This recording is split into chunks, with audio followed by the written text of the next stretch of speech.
Hey, good morning, everybody. I'm a little groggy, aren't I? I'm out here outside Azanhaga. It's a really famous city in Portugal, I learned. It's very tiny. On my map in my Camino Portuguese, it looks larger, but it was really small. I didn't even know I was in the town. And there was a Nobel Peace Prize winner that came from this small town. But I'm getting ready to leave after a really amazing stay. I'm going to give a little shout out for this Quinta El Hogar here.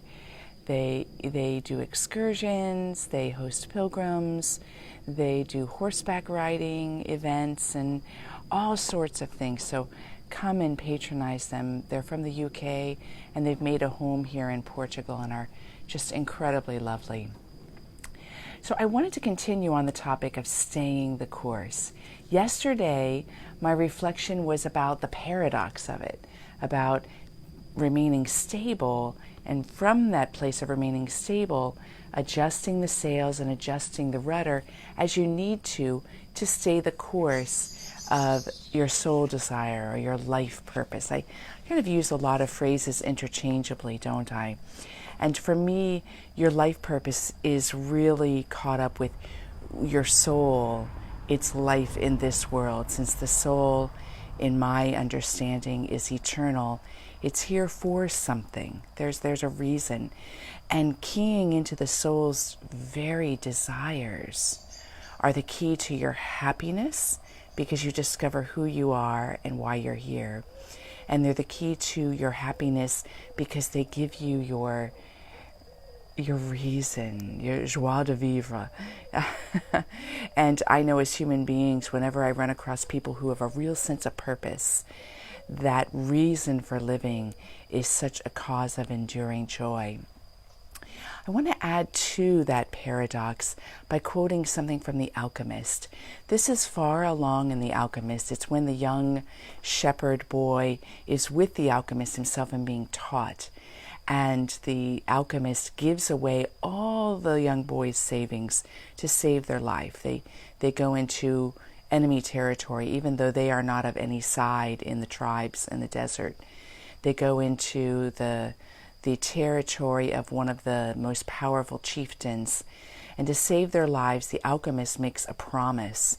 He gives all the boy's money to the chief, and he says the boy in 3 days will turn himself into the wind so that he can see the boy's power. And this little shepherd has never done that before, so he's terrified. He's never turned himself into the wind.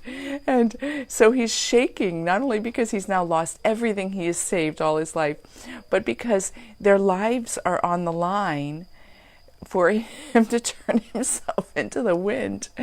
And as they're leaving, they begin talking about the heart, because the alchemist says, the world has a heart, and reaching into the soul of the world, reaching into the heart of the world, going with something with all your heart unites you to the God that created all things and the heart and the soul of the world. And that the world is nourished by the fulfillment of our desires. And at one point, because he's so afraid, the shepherd says, "My heart is afraid of suffering." And the alchemist says, "Tell your heart that the fear is worse than the suffering itself. No heart has ever suffered when it goes in search of its dreams." And here's the phrase that I am taking with me today and I give to you. Every second of the search is a second of an encounter with God and with eternity. So when we're in the place of staying the course of our soul desires, that every second of that search, even if it feels like the search isn't getting us anywhere, or the search is leading us down paths that are scary, every second of that search is a second of an encounter with God and eternity. So I walk today that human beings may realize their life purpose in a new way.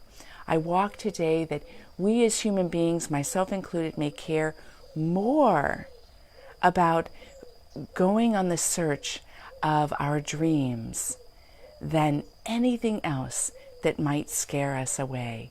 And that going in the search of our dreams is something not airy, not filled with imagination and ungroundedness. It's filled with imagination and creativity, but it's very grounded because it's the ground of who and what we are.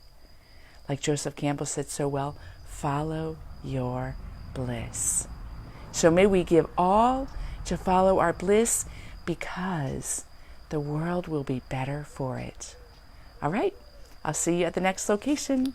Blessings, my friends.